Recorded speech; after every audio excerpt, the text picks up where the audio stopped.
这是贝尔换到新部门后首次外勤。之前有人打电话举报看见男人把一个油桶搬进了回收站，搭档选择查看下监控录像，或许能看到嫌疑人。贝尔在仓库角落里发现其中一个油桶上的标签贴得过低，而油桶上的油漆却是新喷的。他先是敲了下油桶，又敲了旁边一个油桶，发现两边发出的声音不一样，于是小心地打开油桶，顿时一股恶臭扑鼻而来，而里面的东西让他不得不请求总部支援。很快，老麦带着手下来到命案现场，两人分开许久未见，相互问候了下。夏洛克注意到被害人被销毁了脸和指纹，很难确认身份信息，连警局数据库也不一定匹配的。接着他把目光落在这个油桶上，用小刀刮开油桶喷漆，露出里面的蓝色喷漆，这是有人故意改成另一个颜色。而华生注意到被害人手臂上有一条伤疤，他已经知道被害人是谁了。被害人名叫帕蒂罗，是当地有名的黑帮组织，自从和他父亲打赢官司离开之后，就再也没有见过。原来是早就被人给刺杀了。警局安插在内部的线人报告他和家族不和才跑路了。可是被害人的体重比帕蒂罗轻了很多。华生认为帕蒂罗此前做过很多肠胃手术，切掉了大部分的胃，导致体重变轻了很多。为了移除多余的皮肤，才留下很多伤疤。这一点在膝盖上的伤疤可以证明。还有帕蒂罗此前欠下巨额赌资不还，两个帮派因此产生冲突。夏洛克没想到华生知道这么多。华生表示从小生活在这种环境，对这样的事情见多了。老麦认为在检验报告出来之前，应该多询问下费莱拉对于此事的看法。但夏洛克觉得他不会轻易开口，反而罗伯特是更好的询问对象。当罗伯特亲眼看到这般情境，掩饰不住内心的悲伤。老麦想知道两人最后一次见面是在什么时候。他表示在几个月前，我们有理由怀疑很早就被费莱拉家族的人给刺杀了，但这么长时间没有见面，父子两人通过什么联系？罗伯特表示通过发邮件方式，故意写的像垃圾邮件一样。帕蒂罗也非常谨慎，每次需要看医生才会回来，不知道如何被人所害。他发誓要为儿子复仇。为了防止事态进一步扩散，夏洛克必须在他复仇之前抓住凶手。他让华生调查费莱拉家族所有嫌疑成员，而自己去一趟人口统计部找出那个打电话报案的人。弗兰克很遗憾没有报案人的相关信息。夏洛克不相信。弗兰克表示人们会出于考虑万一报案错了，会被说成是一种歧视。他可不想人们不敢再来报案，目前只能提供通过公共电话打的，声音听起来像本地人。这次来到人口统计部还有另一个目的，夏洛克想加入这个部门。两人握手的情况也被外面的贝尔看见，他气愤地认为夏洛克跟自己过不去，自己走到哪他跟到哪。夏洛克表示只是来这里工作，不针对任何人。经过一整晚研究，华生找到一个嫌疑人，符合所有的描述情况。他还找到另一组案发现场照片，其中丹特饭店中用来收集动物油脂的桶和被害人的油桶颜色是一样的。第二天，他们来到丹特家附近的垃圾桶翻找着线索，正巧被出门的丹特看到。两人表达来意后，准备回去申请搜查令。就在此时，丹特坐上汽车，汽车却发生了意外，两人都被这一幕吓傻了。根据调查，这种东西被广泛用于建筑，说不定是来自罗伯特的复仇。而夏洛克在屋内垃圾桶内发现一块帕蒂罗的骨头，现在帕蒂罗的案件已经破案了，当务之急时找到刺杀丹特的凶手。夏洛克还发现帕蒂罗发给罗伯特的电子邮件出现在这里，很可能是从安全机构里流出来的。夏洛克想让约翰承认这些邮件是通过安全机构发出的，但约翰装作不知道，不想承认。离开后，华生在电梯里遇到了贝尔，他说起了夏洛克想来人口统计部门工作的事情，希望华生劝夏洛克不要进来。回家后，华生因为这件事和夏洛克争吵起来。此时夏洛克收到约翰发来的信息，希望私底下见个面。约翰表示那些邮件不是泄露出去的，而是某位警员通过正规途径传播出去的，有权利拿到邮件的只有人口统计部门，此人正是警长弗兰克。华生听到这个消息不敢相信，身为警长会以身犯法。夏洛克认为弗兰克可能被钱迷惑了，或者费莱拉家族开出一个无法拒绝的条件，而他准备找出证据指控弗兰克，让他接受法律的制裁。随后他们找到贝尔商量此事，贝尔认为夏洛克在和自己开玩笑，他可不会拿自己的前途去赌。但夏洛克表示弗兰克派你去调查回收站，让你发现被害人帕蒂罗，一切看起来都像是设计好的。无论如何贝尔都不愿意相信，两人因此争吵起来，关系变得难以复合。经过一晚的深思熟虑，贝尔还是找到弗兰克，将心中的疑问说了出来。那个举报电话是伪造的，是故意让我们发现被害人帕蒂罗。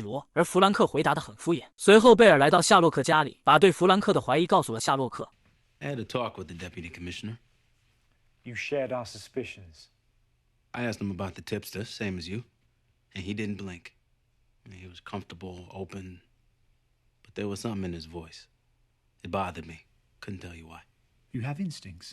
还从弗兰克办公室拿到了重要证据。原来当弗兰克还是一名小警员时，就在帮罗伯特做事情。现在他即将升职到更高职位，为了摆脱罗伯特的控制，才让丹特刺杀帕蒂罗，目的是为了栽赃给黑帮，引起两个帮派斗争，让自己撇清跟黑帮的关系，好一个一石三鸟的计划。当贝尔再次见到弗兰克时，故意放出假消息。夏洛克找到两起案件的关联关系，已经在申请搜查令并追捕约翰了。弗兰克听到这句话，表面上很淡定，内心已经计划除掉罗伯特的准备。随后打电话给罗伯特，要求在私下见个面，而他拿着准备好的枪，一步步靠近罗伯特。就在此时，躲在暗处的贝尔大声说道 Put down your weapon, you're surrounded. 最终两人都被警方逮捕了。经过这件事情后，贝尔决定重新回到破案部门，保护这座城市。